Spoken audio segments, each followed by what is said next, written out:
Përshëndetje, mirë se erdhët në Living Day. Në orët e para të ditës, Arti humbi një prej sopranove më të njohura të skenës operistike, Luiza Papa Çako, një këngëtare që numëron 10 role në skenën shqiptare. Lajmin për humbjen e dha djali i saj, kantautori Piro Çako. Do ta kujtojmë Luizën me një material dhe menjëherë do të kemi në një lidhje me Skype mikeshën e saj të ngushtë.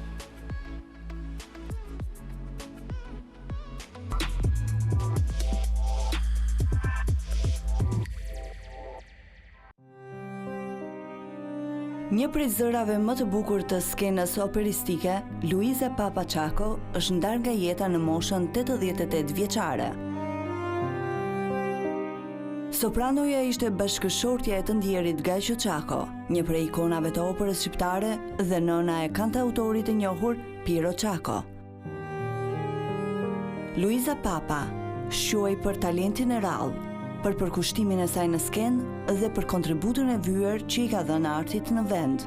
Me një repertor të gjerë të larmishëm që nga muzika popullore deri tek veprat operistike më të mëdha, Luiza Papa i dha jetë 10 roleve, duke mbetur e paharuar në kujtesën e publikut shqiptar.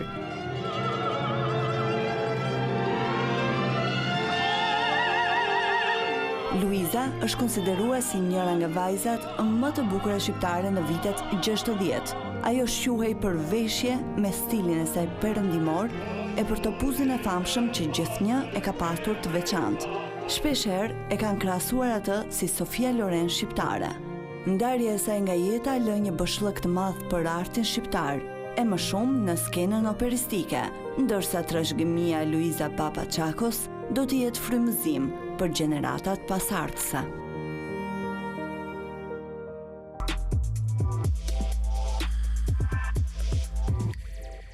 Do të jetë përgjithmonë e paharruar kjo artiste. Ne i shprehim ngushëllimet familjarëve dhe njerëzve të saj të dashur e të shtrenjtë. Do të jemi në një lidhje online me Shqipe Zani, që është mikesh e ngushtë e Luiza Çakos. Shqipe, përshëndetje. Ngushëllimet tona, ju sapo keni kryer edhe nderimet e fundit për mikeshën tuaj. Sapo jam kryer, sapo jam kryer, e për sollën Luizën e bukur, Luizën e mirë, dhe unë do thosha të Luiza ishte nga një artist i mirë duhet të jetë. Ajo në skenë gazëllente, ajo në skenë kur dilte shprehte dhe këtonte, kishte një lidhje shumë bukur me spektatorin. Shumë e vërtet, edhe të gjithë ja njohim këtë dimension të saj në artistik.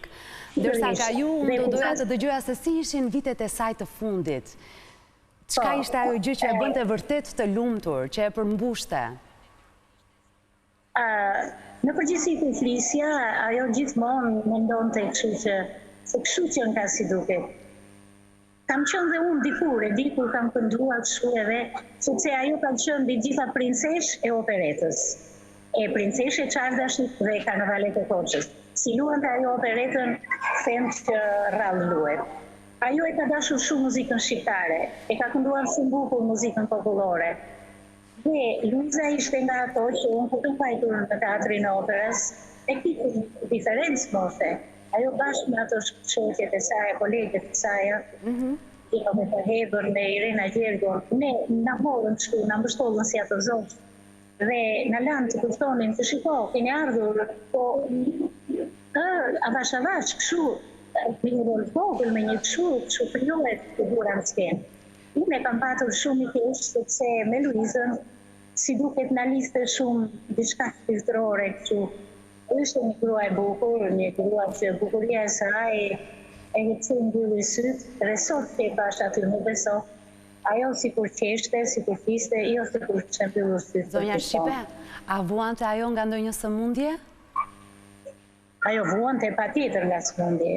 Ajo vuante nga sëmundje dhe të fundit tashi, para 2 javësh ajo ishte në spital dhe e gjitha ato me tuba, me këshu, me ashu mbritin shpi dhe me ashu mbylli syt. Por, ishte një lloj optimizmi brenda vetes, sepse Piron që e donte aq shumë, thoshte e la Shpiron në një familje me një vajzë, me një bashkëshorte të mirë, që ma do djalin, që më respekton mua, dhe me nitin, që kër i shkonte nitin në shtëpi, dhe unë e merja në telefon, unë e lija telefonin, më ka ardhur drita, thoshte, më ka ardhur shpirti.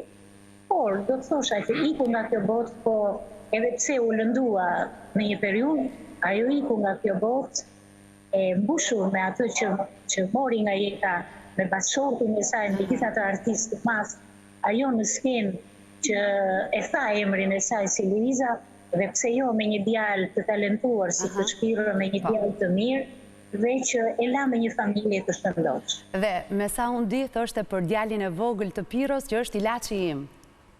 Aq shumë e lumturonte.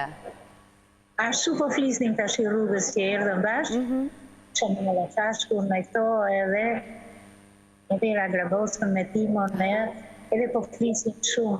Dhe atu afrua Vera e Luizës, dhe ajo na foli për nitin e saj.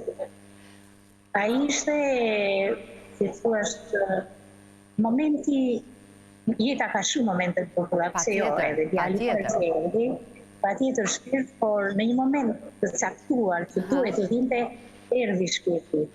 Dhe ajo ashtu iku e mbushu, nuk e kuptoj ajo si iku.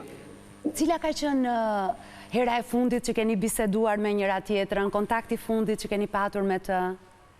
Shiko, i fundit tamam ka qenë që nuk flisi do të shumë, po i para fundit, edhe kur folëm, më beso, folëm, ajo donë të fliste për ato që kështë bërë në skenë. Unë e dëgjoja dhe thosha, unë lëre që të flasë, thosha unë edhe vendime. Se kështu që nga kjo ditë, do kujtosh qarë ke bërë, ajo ka dëshirë të shprehet. Dhe pse unë e kësha parë atë që kur isha në lise artistik, me prinseshën e Qaldeshtit, që si ajo dhe nuk u bëmë ajo. Prinsesha nuk u vëmë në skenë se si me Luizën u pa që nuk bëhe dhe nuk u vëmë kur. Zonja Shipe, unë ju falenderoj shumë që gjetët kohën me gjithë këtë ngarkesë emocionale, që ta kujtojmë edhe kështu së bashku për mes ekranit, sigurisht që për Luiza Çakon do të kemi mundësin të flasim edhe herë të tjera më gjatë. Ngushëllimet e mia edhe një herë dhe faleminderit shumë. Edhe unë ju falenderoj juve për këtë, do të thosha unë, kujtesë, respekt që keni për artistët. Nuk ka më bukur se të kujtohen artistët që i kanë dhënë këtij populli. Bëjmë në mënyrë të vazhdueshme këtë gjë sepse këto janë humbje të mëdha për te familjes, janë humbje edhe për ne edhe për shqiptarët. Faleminderit shumë. Faleminderit dhe ju që më thuat edhe morët se jo, sadopak në këtë moment emocional që isha, pola dhe unë tash për Luizën. Faleminderit shumë.